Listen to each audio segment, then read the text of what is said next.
Good evening. Today we are going to be covering the disassembly and reassembly of the Mossberg Maverick 88 shotgun. This video will also work for Mossberg 500s and Mossberg 535s as well. It will not work for Mossberg 590s or 590A1s because of the way that the barrel attaches to the magazine tube. This video is from the standpoint of you just bought the gun, you just took it out of the box, you just threw the barrel on, and you don't know what to do from here. What I highly recommend with any new firearm purchase is that you clean the gun first, clean all the factory greases out, all the factory oils, replace them with good grease, good oil, before you take it to the range. It also gives you a chance to see any defects that you might have with the gun. The tools that we'll need today are going to be basically, I'm using a pen cap, but a small wooden dowel, small piece of plastic, anything that won't mar up the side of your gun when you are pushing out the pin for your trigger group. What we have here is fully assembled gun. We're going to start by taking the barrel off. First thing we're going to do is we are going to pull the slide back. You'll notice that if your slide doesn't want to move back, you want to take your slide release button here on the back left part of the gun, push that down, push your slide halfway back so that the bolt is halfway back in the receiver. The reason being is that way the bolt is not engaging the barrel, as well as you don't want your forend to interfere with you pulling the barrel off of the gun. We're going to take the barrel, unscrew it here, lefty loosey, obviously. Now this barrel was not on here very tight for presentation purposes.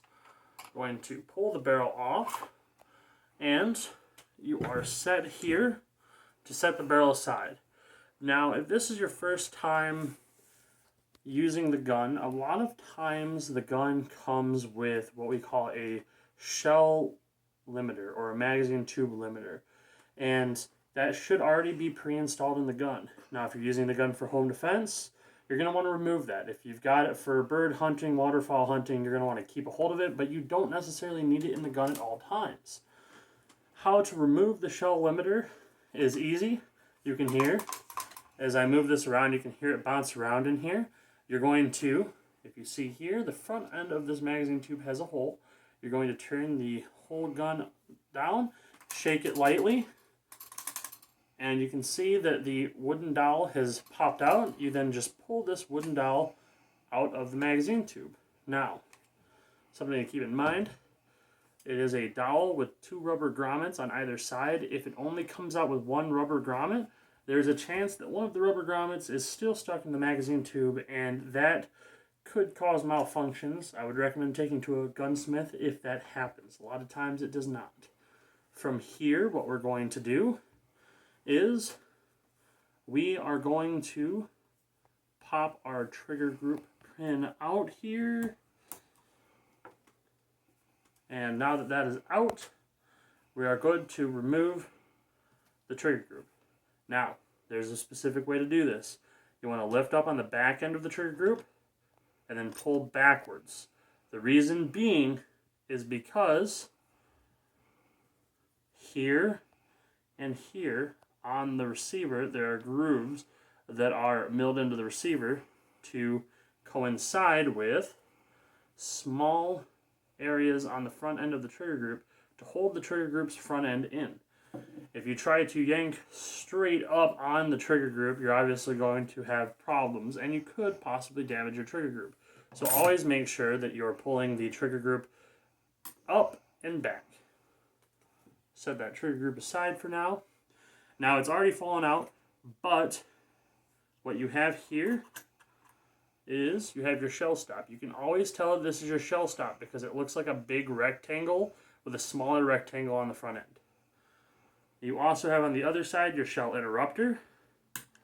If it doesn't want to come out right away, just kind of push down on the bottom end of the bolt area, move the slide around a little bit. As you can see, you have your shell interrupter. You can always tell the interrupter pretty easily because it looks like a flag with a pointed piece and also has a divot to fit into the receiver. Now that that's removed, we can push the bottom end of the bolt group to the point where it meets up with this cut rectangle in the receiver. You pull it out from here, and now you've got it removed. With the bottom end of your bolt group pulled out, you are now able to just pull your fore end right off the front of the gun. We'll cover something about the fore end here momentarily. Now, you want to keep the receiver upside down for this so the bolt doesn't fall out the bottom of the receiver and hit the ground, cause any damage.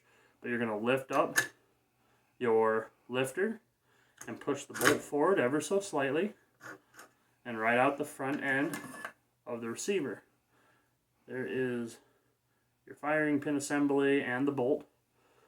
And last but not least, you have your lifter. You're going to squeeze your lifter together and pull it right out. You don't have to squeeze it too hard, just enough that those arms clear the receiver.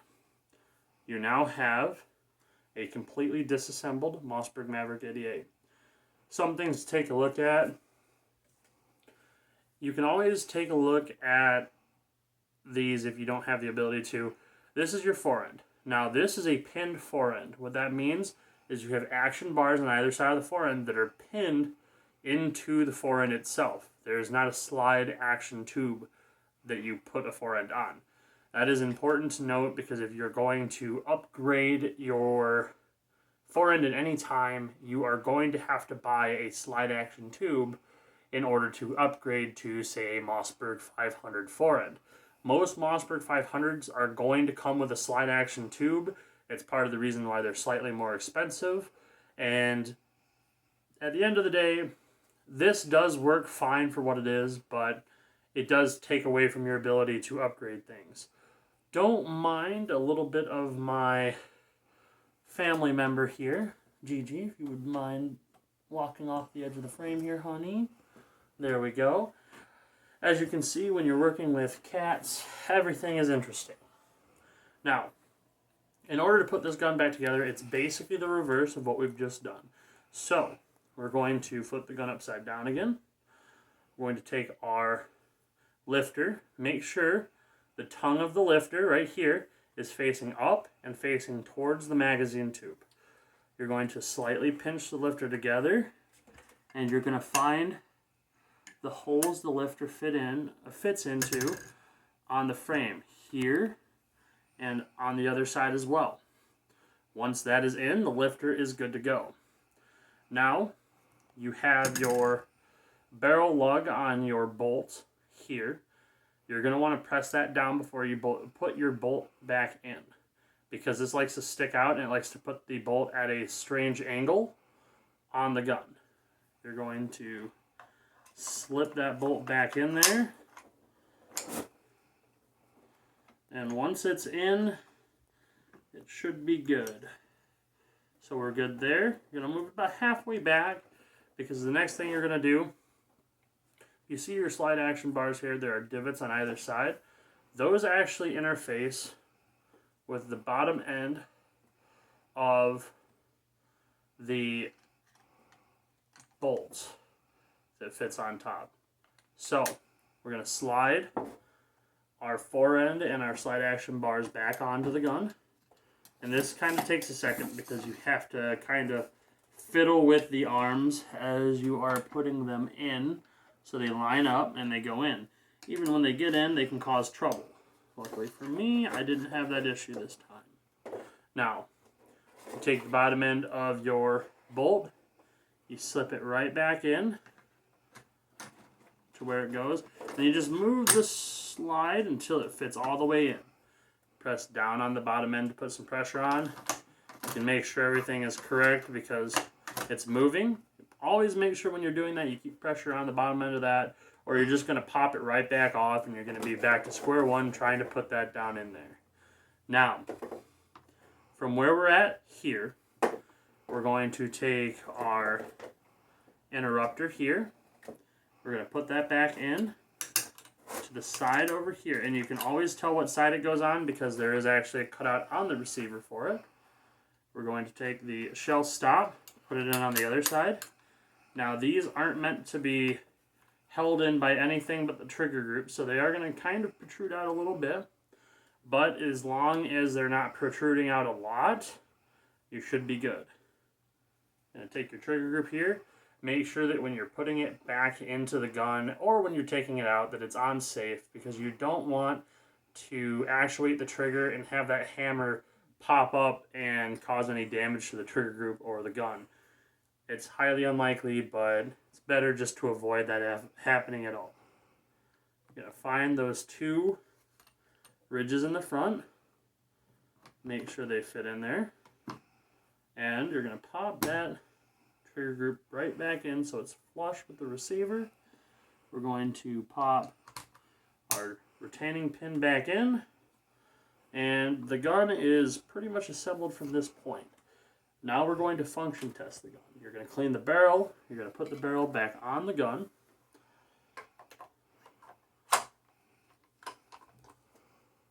For presentation purposes, it's not going on too hard, just hard enough for me to show you what to do. Alright, to function test the gun, first thing you want to do, lock the bolt to the rear, double check, make sure that there is nothing in the chamber, there's nothing in the magazine tube, and you don't see anything on the lifter. The gun is safe, so you're good. You're going to close the action. Gun is on safe, pull the trigger, nothing should happen. Take the gun off safe, pull the trigger, it should fire. Keep the trigger depressed, rack the slide, shut it. Now you're going to let up off the trigger. If the trigger resets and the hammer decocks again, we know that this part of the function test works. It reset and it decocked. Now from here, what we're going to do is we're going to take our finger off the trigger. We're going to open the action again, put the gun on safe, pull the trigger real quick, nothing should happen. Take the gun off safe, pull the trigger again, nothing should happen. Therefore, that part of the function test is correct. Shutting the gun, opening the gun, nothing seems to be coming loose. It seems as if everything is good. So, that is a complete guide on how to disassemble and reassemble your Mossberg Maverick 88. The only differences from what I've shown you here is that on a Mossberg 500 and 535, you're going to have a tang safety. And especially when you're testing the gun or pulling the gun apart, that tang safety is going to be a little bit different. You're going to want to keep it on safe at all times, and you're not going to have the crossbolt safety of the Maverick 88. Otherwise, a lot of everything I've showed you is pretty much the same. I hope this is good information for anybody out there that needs it. Have a good evening. This is 3 Mike 2 Hotel signing off for the evening.